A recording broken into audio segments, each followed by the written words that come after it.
E aí, povo, beleza? Como é que tá as coisas por aí? Vamos seguir mais uma aula, então. Agora nós vamos seguir no módulo aí da questão das rotinas administrativas e operacionais, normal, né? Tem bastante assunto para a gente falar sobre esse tema ainda, que eu acredito aí que seja praticamente aí 70% do trabalho do bombeiro profissional civil ou do brigadista particular, essa questão das rotinas administrativas e operacionais do bombeiro, tá? Então a gente já falou sobre inspeção de extintor, altura, pintura de solo, falamos sobre rede de hidrante, falamos sobre mangueiras de incêndio, né? Vou postar daqui um pouco aí a questão dos sprinklers, e aí agora a gente está no para-raio. Então o para-raio são sistemas de proteção contra descargas atmosféricas. São proteções que vão minimizar ou eliminar os danos causados por uma descarga elétrica de um raio. Hoje a gente não sabe qual que é a voltagem, qual que é a potência de um raio, mas a gente sabe que a gente precisa proteger aí as edificações e as pessoas quanto à questão dos raios. Então nós temos aí alguns tipos de para-raios. Um deles seria o sistema estrutural, que é esse que vocês estão vendo na foto agora, aonde o para-raio ele corre por dentro da estrutura da edificação. Muito antes ali, né, na ferragem, aí tem a concretagem, ele está por dentro do concreto, então está durante a construção dessa edificação, ele já é montado por dentro e fica dentro do concreto depois da concretagem. Vocês podem ver que são todos interligados com barras de aço galvanizada e com grampo Crosby, como vocês estão vendo ali, para poder fazer as conexões de um ramal para outro. Nós temos aqui também o tipo de para-raio Franklin, que dá esse nome por causa desse captor que está a parte de cima e essa cruzeta que tem lá em cima. Isso ali chama-se Franklin. Então nós temos ele nesse modelo. Vocês podem ver que tem aí a questão do cabo que está em vermelho, que desce na lateral do prédio. Na parte de baixo nós temos aí a questão do eletroduto de proteção. E ali tem a questão do aterramento que vocês estão vendo ilustrado na imagem. A questão das caixas e da haste, tá ok? Aqui a gente tem mais um desenho que vai mostrar para vocês o sistema de para-raio tipo captor Franklin.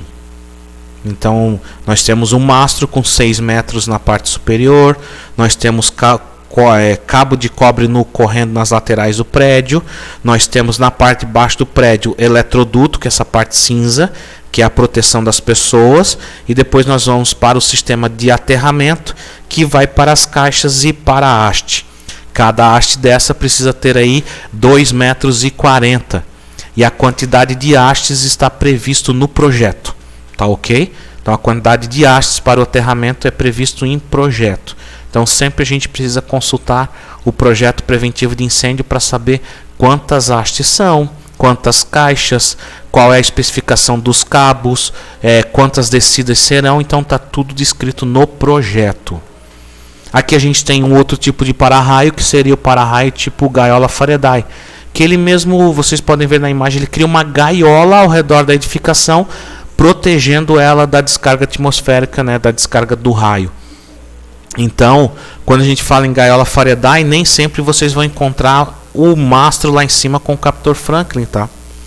Vocês podem encontrar apenas essas antenas que vocês estão vendo no canto da edificação dessa imagem, que são os captadores, que são em média de 50 centímetros de altura. Aí vocês também estão vendo a questão das caixas de aterramento, as hastes de aterramento, né? Então esse aí seria um sistema Faraday.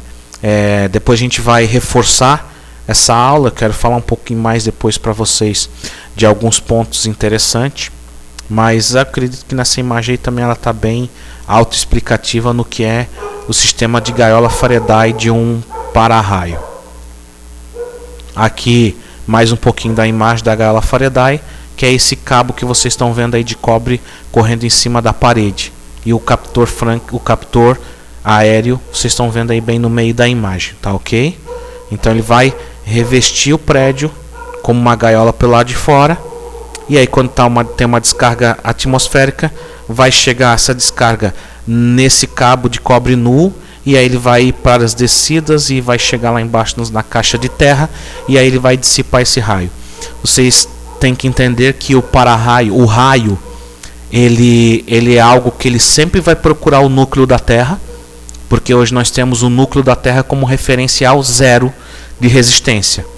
Então quando o raio ele vem, ele bate na parte da edificação, o que ele quer? Ele quer chegar o mais rápido possível até o núcleo da Terra, que é o referência zero. E para isso eu utilizo cabos de cobre ou barras de alumínio, que dá uma boa condutividade.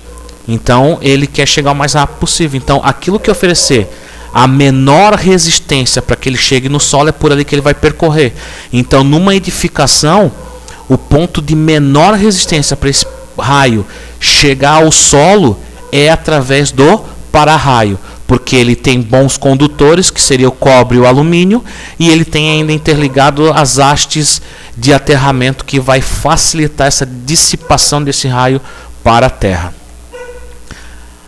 Os para-raios são feitos testes anuais, aonde é feito aí com aparelho tipo terrômetro, que é um aparelho que vai medir a resistência desse aterramento, que seria a resistência ômica.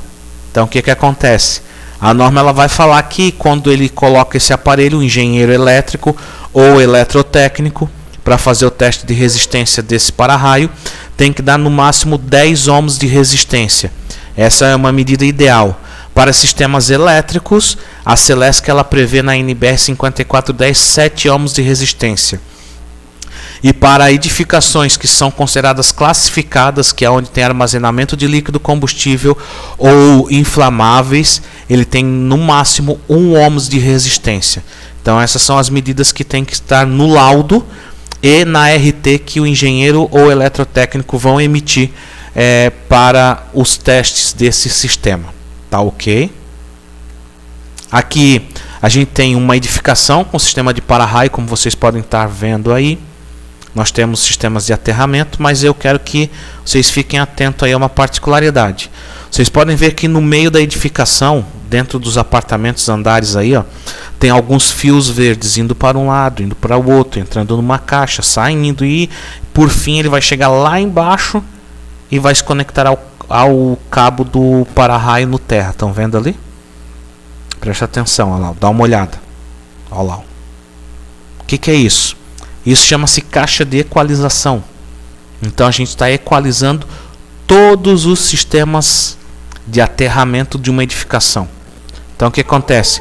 Sistema elétrico, eletrônico, o sistema de aterramento elétrico, de aterramento eletrônico e do aterramento do para-raio estão todos eles na mesma caixa, e assim eles estão fazendo uma equalização para que quando vir cair o raio e ter uma descarga atmosférica, tenha uma menor probabilidade de queimar aparelhos elétricos e eletrônicos, certo? Então vai dar um nível maior de proteção quando essa edificação ela tenha uma caixa de equalização, tá ok?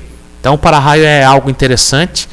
A gente vai conversar um pouquinho depois quando eu reforçar esse módulo na aula presencial, tá? Mas eu acho que o que eu falei até agora já dá para ter uma boa noção aí do que é o sistema de para-raio, né? Como que deve ser feito aí os testes, que são feitos com um aparelho chamado terrômetro, e o profissional habilitado para fazer esse teste seria o engenheiro elétrico ou eletrotécnico, com a emissão de laudo e uma ART, uma anotação de responsabilidade técnica. Tá bom, gente?